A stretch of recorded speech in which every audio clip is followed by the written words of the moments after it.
इस समय सभी 7 दरिंदों को पकड़ा जा चुका है। सभी 7 युवकों ने महिला जबरदस्ती गैंगरेप किया।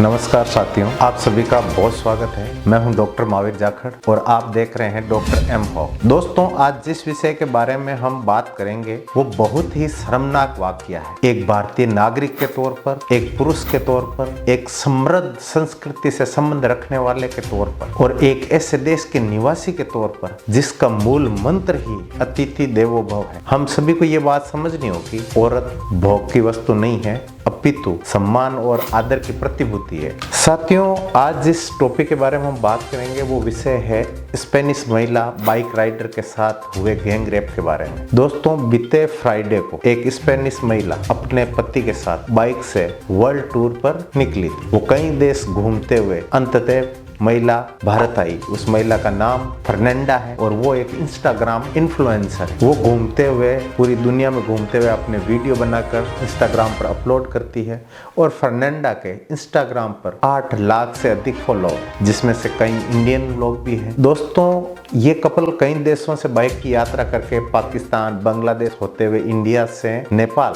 जाते समय झारखंड राज्य के दुमका नामक जिले में, दुमका नामक जो जिला वही जिला है साथियों जहाँ से सोरेन परिवार चुनाव जीत करके आता है, जो भी झारखंड के सीएम है। दुमका से गुजरते समय रात्रि होने के कारण इस कपल ने रात में विश्राम करने के लिए वहीं पास में खाली पड़ी जगह में अपना पोर्टेबल टेंट, जो रात में रुकने के लिए जो कैंपिंग वगैरह करते हैं जो लोग, वो अपना एक पोर्टेबल टेंट रखते हैं जहां आराम से वो सो सके। उन्होंने वहीं रुकने का फैसला किया। उस समय 2 स्थानीय लड़के, उन्होंने वहां टेंट बना देखा उस कपल को, फिर वापस जाके अपने साथियों को बताया और साथ में 5 और मिलकर के 7 लड़के वहां आते हैं और उनका मकसद पूरी तरह से उस महिला के साथ रेप करना था। उन्होंने वहां आके महिला के पति, जिनका नाम विंसेंट है और वो 65 वर्षीय व्यक्ति है, उसके साथ और फर्नांडा के साथ मारपीट करके उसके पति को बाकी युवकों ने पकड़ लिया और फिर उसके बाद बारी बारी सभी 7 युवकों ने महिला फर्नांडा के साथ जबरदस्ती गैंगरेप किया और पुरुष के साथ मारपीट की।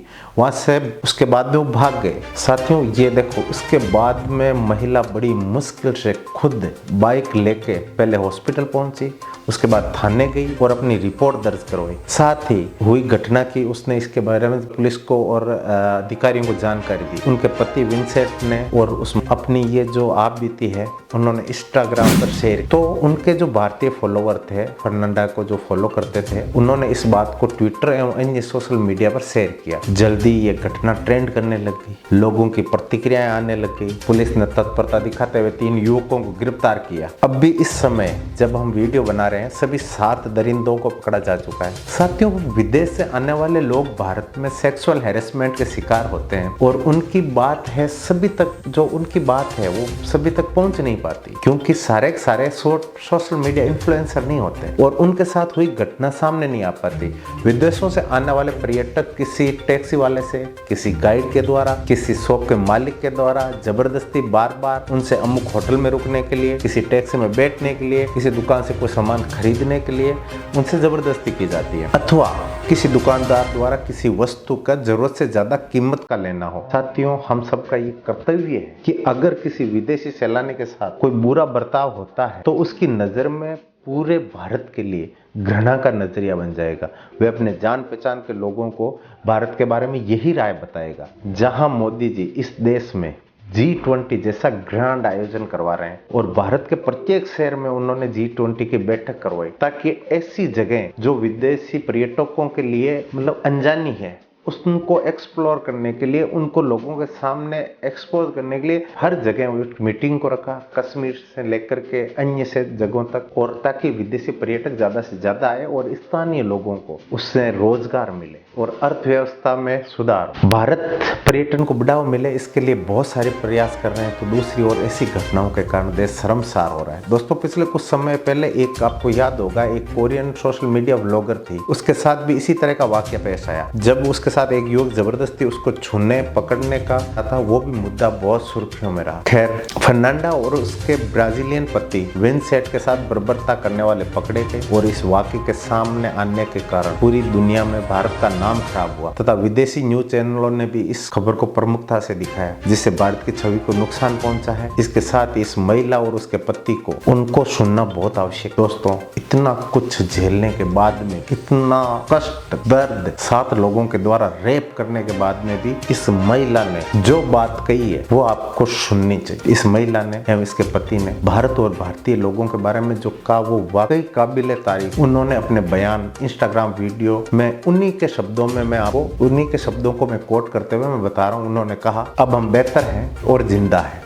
आप सभी लोगों का तहे दिल से शुक्रिया और धन्यवाद। आप लोगों की मदद के और सपोर्ट के लिए धन्यवाद। पुलिस ने 3 दरिंदों को गिरफ्तार कर चुकी है और बाकी के लोगों को जल्द पकड़ लिया जाएगा और उनको पता है जो पकड़े गए हैं कि बाकी के लोग कौन हैं। आज सभी को ये बताना चाहते हैं कि भारत बुरा देश नहीं है। याद रखिए दोस्तों, ये वो कपल कह रहा है कि भारत बुरा देश नहीं है। जैसे सभी जगह पर अच्छे और बुरे लोग होते हैं, वैसे ही यहाँ पर भी अच्छे और बुरे लोग हैं। ये हमारे साथ हुआ वाकया सिर्फ और सिर्फ एक दुर्घटना है। साथियों, ये बात नोट करने की, उन्होंने कहा कि ये वाकया सिर्फ और सिर्फ एक ऐसा बुरा वाकया है, ऐसा बुरी दुर्घटना है, इससे पूरे देश के साथ और उसकी छवि के साथ नहीं जोड़ना चाहिए। साथियों, फर्नांडा ने जिस तरह का बयान दिया उसकी उम्मीद ही नहीं कर सकते, पर हमें यहाँ एक बात समझनी होगी। झारखंड के दुमका के जो डीएम है, उन्होंने महिला को 10 लाख रुपए की आर्थिक सहायता दी और देने के साथ ही उसकी फोटो खिंचवाई। ये और भी ज्यादा शर्मनाक बात थी। ट्विटर पर दुमका के डीएम की जमकर आलोचना हो रही है। अब महिला नेपाल की ओर रवाना हो गई है। साथियों, हमारे आसपास हम देखते हैं जब कोई महिला जा रही होती है उसके ऊपर अभद्र टिप्पणियां इस सारा लोग बात करते हैं। कामकाजी महिलाओं के साथ कार्यस्थल पर जानबूझकर उन्हें हैरेस किया जाता है, उन्हें छुआ जाता है, जो अपने आप में बहुत शर्मनाक बात है। ये सारी चीजें हम अपने दैनिक जीवन में हमारे आसपास देखते हैं। दोस्तों, औरत का दिल सम्मान, प्यार, इज्जत से ही जीता जा सकता है। औरत की इच्छा के विपरीत अगर कोई उसे छू ले तो ये उसके लिए ऐसे नहीं हो। और औरत भोग की नहीं बल्कि सम्मान की हकदार है। अंत में आपको एक ही परामर्श देना चाहूंगा कि अगर आप अच्छे सम्मानजनक व्यक्ति बनना चाहते हैं तो ये बात हमेशा याद रखना कि अपना चरित्र इस तरह से उन्नत बनाओ कि बुजुर्ग व्यक्ति आपके साथ सम्मानित महसूस करे, बच्चे आपके साथ प्यार और अपनापन महसूस करे और महिला चाहे वो अनजान ही क्यों ना हो आपके साथ सुरक्षित महसूस करे। अगर महिला आपके साथ सुरक्षित महसूस करती है तो आप समझ लीजिए कि आप समाज के सबसे बेहतरीन व्यक्ति हैं। एक ऐसा इंसान अनजान होकर के भी अगर उसके साथ में कोई महिला सुरक्षित महसूस करती है तो वो व्यक्ति वाकई